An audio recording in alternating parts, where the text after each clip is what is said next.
راديو إرنا راديو إرنا كاب كتما باريس محلالة في إرتورن غازت إنياتا زدالو نتا راديو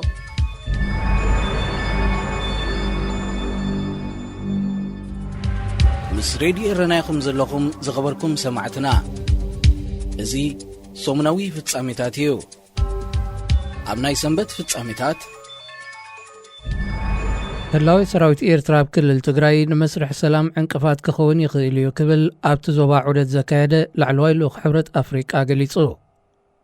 نتلوغ زمرحة أوليسوغن أوباسانجو مثل علوت حالفتي كل التقراي دحرم زتاي أبزها بقال حيلتات تقراي عدكم كوردو زغربو زلو قداماي تقلب موتا سراويت إيرترايو بمبال نسمع ذات سلام بريتوريان نايروبن محانقو كخون يخيليلو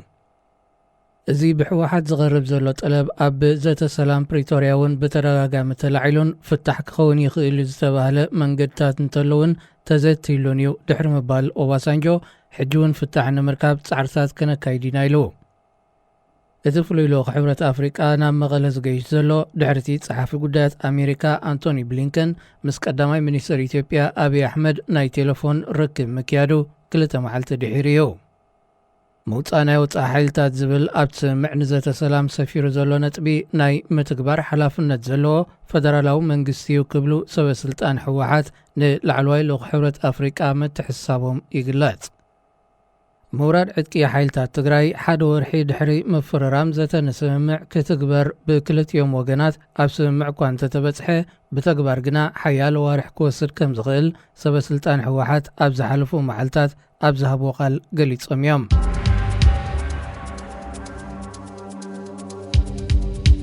منقسي دوب سودان كابتي مسعطغات حيلتات تاقر كايدو تصنح زتا سلام كم سحابة فليتو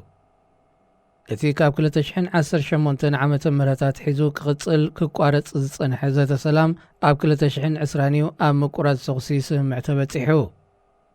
انتغونا كاب بيت صحفت بريزيدنت دو سودان برنابا بنجامين مريال ن اف يبزها بقال لفنتي مسريتهم زلو تقاوم تحيلتات نتزات سلام جزين معداق يتقاملو سلزلو كانو قوارت اوسينا كبل قليصو منقسي دوب سودان ناشنال سالفيشن فرونت زتبهل عطوق تقوامي اب حيالو بوتاتات بالماما متقعت كايدو بمبال كاب زت سلام مسحبو زذكريو اب عليت زتمركوسه قرقوس بوليتيكا وسلطان ندوب سودان اب اجر تخلا اب عزقتي قلولاو كمز شمما اب زغلصلو زلو اوان بزيكاتي لعلي 400 شحي وزغزفه قچت زبزح حزب تهاجر تصباي رديت كم زخون غيرويو ودب حورات هاجرات بزحلف ورحز وتصبصب لعلي 8 مليون حزبي دبوب سودان مالت كلتا سيسوخا بزبا حدقا عصبو انصلاليو كمزلو قليصيو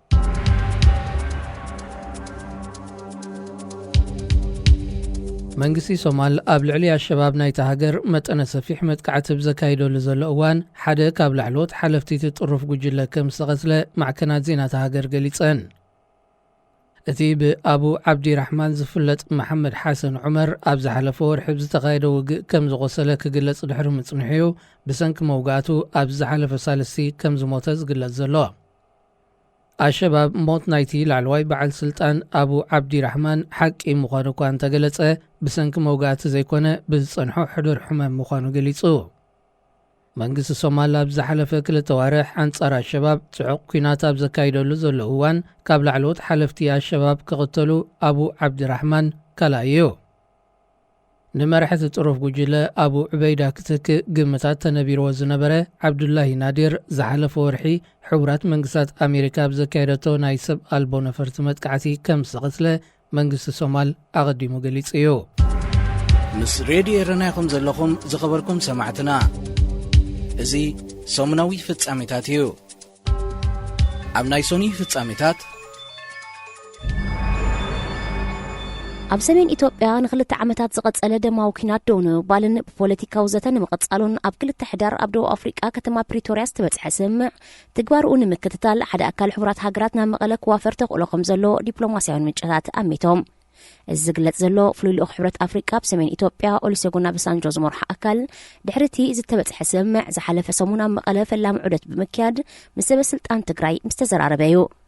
መንግስቲ ኢትዮጵያ ይኹን ወከልቲ ትግራይ ብዛዕባ ምውፋር ስምምዕ ምቁራጽ ተኽሲ ዝከታተል ኣካል ሕብራት ሃገራት ብዝምልከት ዛጊት ዝኾነ ሓበሬታ ኣይሃቦን።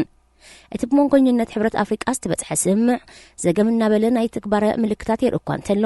ምውጻእ ሰራዊት ኤርትራን ሚሊሻታት ኣምሓራን ካብ ትግራይ ግና ክሳብ ሕጂ ኣሰሓቢ ኮይኑ ይቕጽል ኣሎ።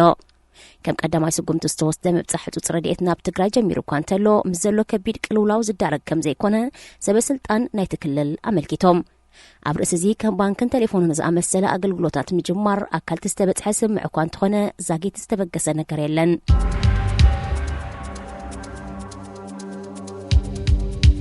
ኣብ ዓለም ካብ ዘለው መራሕቲ ሃገራት ንዝነውሓ ዓመታት ኣብ ስልጣን ዝርከብ ፕሬዚደንት ኢኳቶሪያል ጊኒ ቴዎዶር ኦቢያንግ ንጉዌማ ቦሳጎ ብሰንበት 20 ሕዳር ኣብ ዝተኻየደ ምርጫ 94.5 ሚእታዊት ናይ ድጋፍ ድምፂ ብምርካብ ንተወሳኺ 5 ዓመታት ኣብ ስልጣን ንምቕጻል ከም ዝተዓወተ ገሊጹ።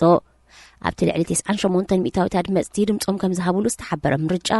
15 ፖለቲካውያን ሰልፍታት ምስቲ ፕሬዚደንት ብልፍንቲ ብምሕባር ከም ዝተወዳደራ ተገሊጹ።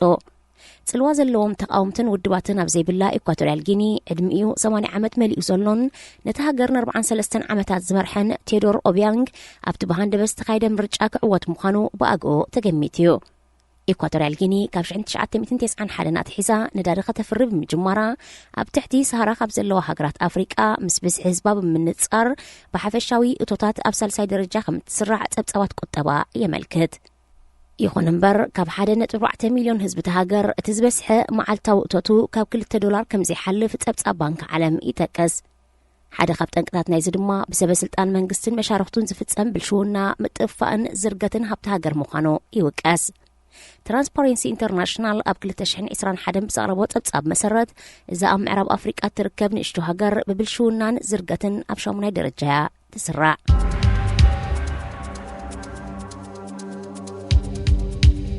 ምስ ሩስያ ኣብ ኩናት ትርከብ ዩክሬን ንሱዳን፣ ኬንያን ናይጀርያን 125,000 ቶን ስርናይ ብረድኤት ክትልግስ ምዃና ኣፍሊጣ። ካቢነ ሚኒስትራት ዩክሬን ብ24 ሕዳር ኣብ ዘካየዱ ኣኼባ ኣብ ኣፍሪቃ ኣንጸላሊኑ ዘሎ ናይ መግቢ ቅልውላው ንምሕጋዝ ብፕሬዚደንት ቮሎዲሚር ዘለንስኪ ዝቐረበ እማመ ድሕሪ ምጽዳቕዩ እቲ ረድኤት ክለኣኽ ተወሲኑ ዘሎ። የመን እውን ተኸፋለይቲ ብዩክሬን ዝተለገሰ ናይ ስርናይ ረድኤት ምዃና መግለፂ ሚኒስትር ጉዳያት ወጻኢ ሓቢሩ። መንግስቲ ዩክሬን ብተወሳኺ መልኣኺ ንኣስታት 64,000 ቶን ስርናይ ዝኸውን $24 ሚልዮን ሰሊዑሎ። እቲ ዝተረፈ ድማ ብለገስቲ ኣካላትን ሕቡራት ሃገራትን ናብዘን 4 ሃገራት ክበጻጻሕ ትጽቢት ኣሎ። ዩክሬን ኣብ ወርሒ መስከረም እውን 10,000 ቶን ስርናይ ኢትዮጵያን እትርከበን ሃገራት ቀርኒ ኣፍሪቃ ብረድኤት ምልጋሳ ኣይርስዓን። ምስ ሬድዮ ኤረና ኢኹም ዘለኹም ዝኸበርኩም ሰማዕትና እዚ ሰሙናዊ ፍጻሜታት እዩ። ኣብ ናይ ሰሉስ ፍጻሜታት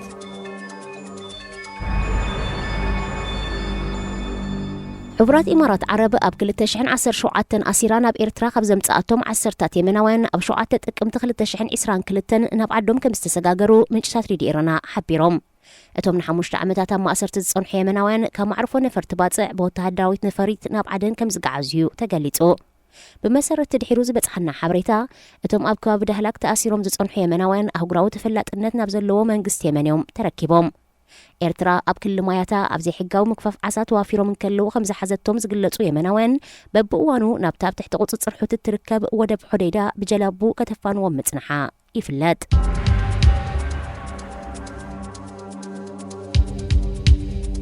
ኣብዚ ዓመት እዚ ካብ ግማግም ባሕሪ ሊብያ ተበጊሶም ናብ ሃገራት ኤውሮጳ ንምእታው ካብ ዝተበገሱ ዜጋታት ኤርትራ ዝርከቦም 10,000 ስደተኛታትን ሓተት ዕቑባን ናይ 863 ሃልዋቶም ከም ዘይተፈልጠ ኣህጉራዊ ማሕበር ስደተኛታት IOM ገሊጹ። እቲ ኣህጉራዊ ትካል ኣብ ዘውፅኦ መግለጺ ኣብዚ ዓመት እዚ 508 ስደተኛታትን ሓተት ዕቑባን ኣብ ማእከላይ ባሕሪ ጥሒሎም ከም ዝሞቱ ከረጋግጽ እንከሎ 20,842 ድማ ብሓለዋ ባሕሪ ተታሒዞም ናብ ሊብያ ከም ዝተመልሱ ኣመልኪቱ። بمسرت ጸብጻብ IOM ካብ 13 ክሳብ 19 ሕዳር ኣብ ዝነበረ መዓልታት ጥራይ 235 ስደተኛታትን ሓተት ዕቑባን ብተመሳሳሊ መንገዲ ናብ ሊብያ ተመሊሶም። ኣብ ዝሓለፈ ዓመት ኣብ ማእከላይ ባሕሪ ተታሒዞም ናብ መዳጎኒ ማእከላት ሊብያ ካብ ዝተመልሱ ብዝሒ ስደተኛታትን ሓተት ዕቑባን 32,425 ምንባሩ እቲ ትካል ምስ ናይዚ ዓመት ብምንጽጻር ገሊጹ።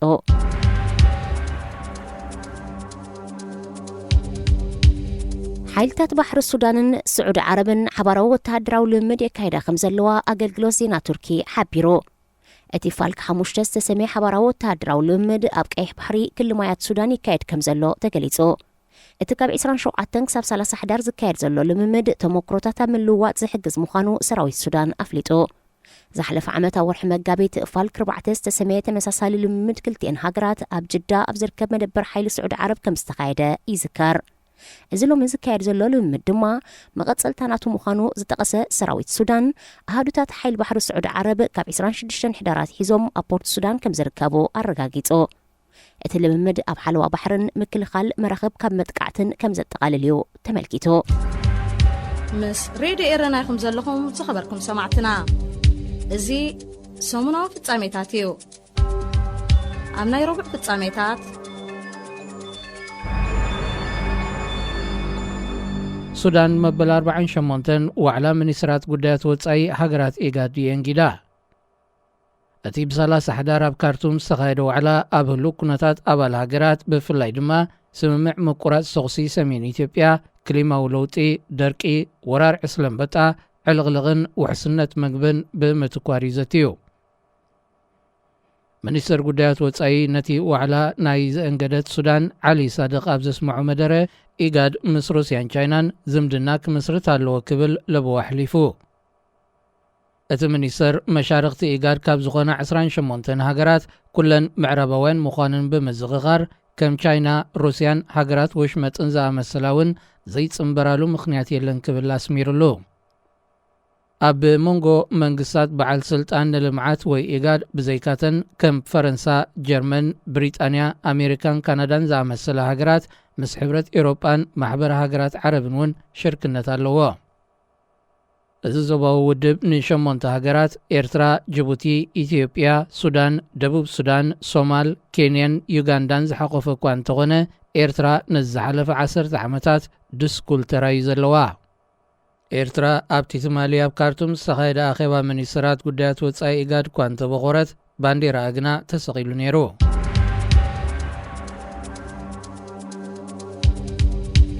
ኣብ ኢትዮጵያ ክልላት ኦሮሚያን ሶማልን ብዝተኸስተ ሕማም ኮሌራ 20 ሰባት ከም ዝሞቱ ሕቡራት ሃገራት ብ28 ሕዳር ኣብ ዘውፅኦ መግለፂ ፍሊጡ። እቲ ተላባዒ ናይ ውፅኣት ሕማም ኣብ ክልል ኦሮሚያ ዞባ ባሌብ ዝርከባ 3 ከባቢታት፣ ኣብ ክልል ሶማል ድማ ኣብ ዞባ ሊበን ኣብ ሓደ ከባቢ ከም ዝተኸስተዩ እቲ ኣህጉራዊ ውድብ ኣመልኪቱ። ኣብ ርእሲ እዚ ኣብቲ ከባቢ ልዕሊ 500 ሰባት በቲ ሕማም ተጠቂዖም ኣብ ማእከላት ሕክምና ይእለዩ ምህላዎም ኣፈኛ ሕቡራት ሃገራት ስቴፋን ዱያሪች ገሊጹ። ኣብቲ ክልላት ተኸሲቱ ምስ ዘሎ ደርቂ ተተሓሒዙ ህዝቢ ጽሬቱ ዘይሓለወ ማይ ንመሰን መግብን ክጥቀም ይግደድ ምስ ምህላው ነተመሓላለፍቲ ሕማማት ከይቃላዕ ተሰጊኡ ጸኒሑ። ካብ ዝሓለፈ ወርሒ ትሒዙ ሓያሎ ሰባት ብሕማም ውፅኣት ተጠቂዖም ናብ ማእከላት ሕክምና ምስ ተወስዱ ኣብቲ ዞባታት ኮሌራ ተላቢዑ ከይከውን ብዝተኻየደ ፍተሻዩ ህላወት ሕማም ተረጋጊጹ። መንግስቲ ኢትዮጵያ ምስ ትካላት ሕቡራት ሃገራት ብምሽራኽ ነቲ ሕማም ናብ ዝበዝሐ ከባቢታት ከይላባዕ ንምግታእ ጻዕርታት ኣመክያድ ይርከብ። ኮሌራ ጽሬቱ ዘይሓለወ ኣከባቢ ብፍላይ ዓይኒ ምድሪ ብምጥቃም ረሳሕ ማይ ብምስታይን በቲ ሕማም ምስ ዝተጠቕዐ ሰብ ብዝህሉ ምትንኻፍን ዝመሓላለፍ ውፅኣት ብምስዓብ ዝቐትል ተላባዒ ሕማም እዩ።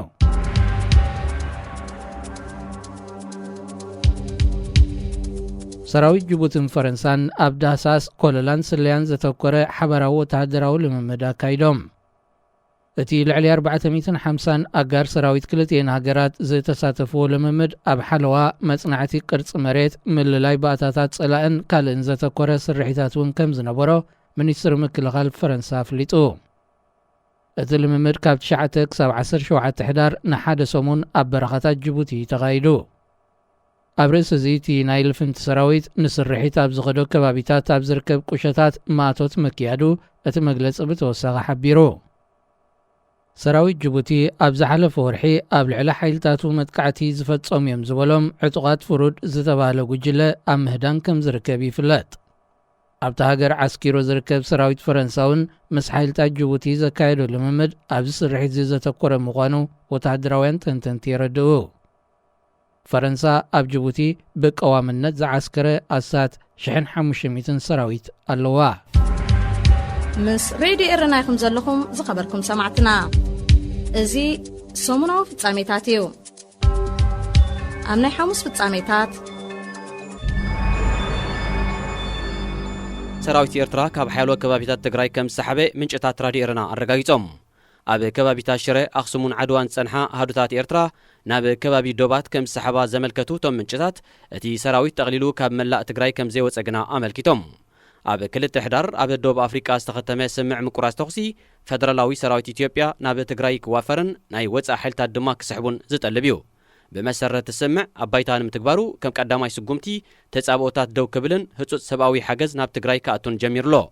حدا كاب أوران نتبتات نايت سمع مفتاح عدكي حالتات تجراي مسمخانو نزين متكبر سراوي إيرتران ميليشياتات أمحران عفرن كابتي كل الكسحبو أقراوي محبرسب دفي تجبر بفلاي سراوي إيرترا دحرتي سمعون انتقنه أبتي استغطات أرو كبابيتات قتلت عمسن زمتان زعم السلاك قفعتات يفتسم على لو كبلو سبسلطان نايت خلل يوقسو سراويت إيرترا كاب زحلف سومنات حيزو عريدلو كاب تصنحه كبابيتات أب سمين تجراي نايزر كبا كتماتات يسحب مهلاو بوغن منغستي إثيوبيان تجراين حبريتا أيتوهبن يقول نبر وكلت منغستي إثيوبيان تجراين بزعبا مفتاح عدكن مسجار فدرالاو تكالات ناب سراويت منغستي إثيوبيان بزملكت أب كتم أشري زرب يكايدو كم زلو تفليت الله أتي بسولو 30 حدار جمر الزرب أب تجباري وسنتنت بتات نايتي أب دوب أفريقيا استبت حسمع يزتي كم زلو زرقا قصي كفلي ركبات منغسي إثيوبيا ززا زمن لعلت أيتغسن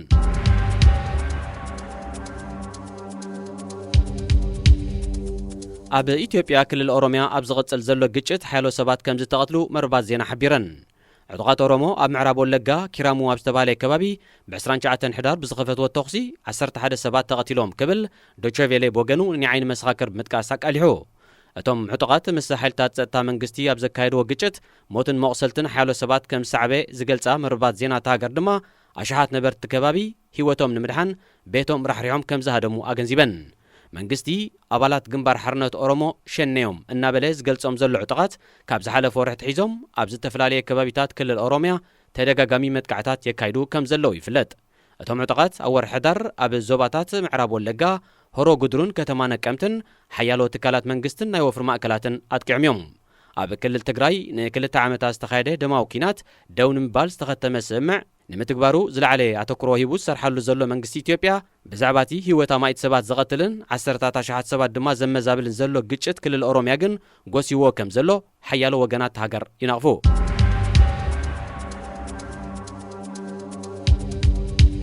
أب أوغندا عمتاوي أستات 46 شح قلعو بقليلو كفوس بزخ الحمامات كم زموتو مولا حبرات هاقرات نقلعو يونيسيف قليسو اتياغراو تكال أبزوتو مجلسي أب أوغندا متن كتابت نانقل قولي ممتو حدت انكنايتي أب تهاقر زمزقب زلو بزحموت تحتي 10 عام الزعدميوم قلعو مخانو أسميرلو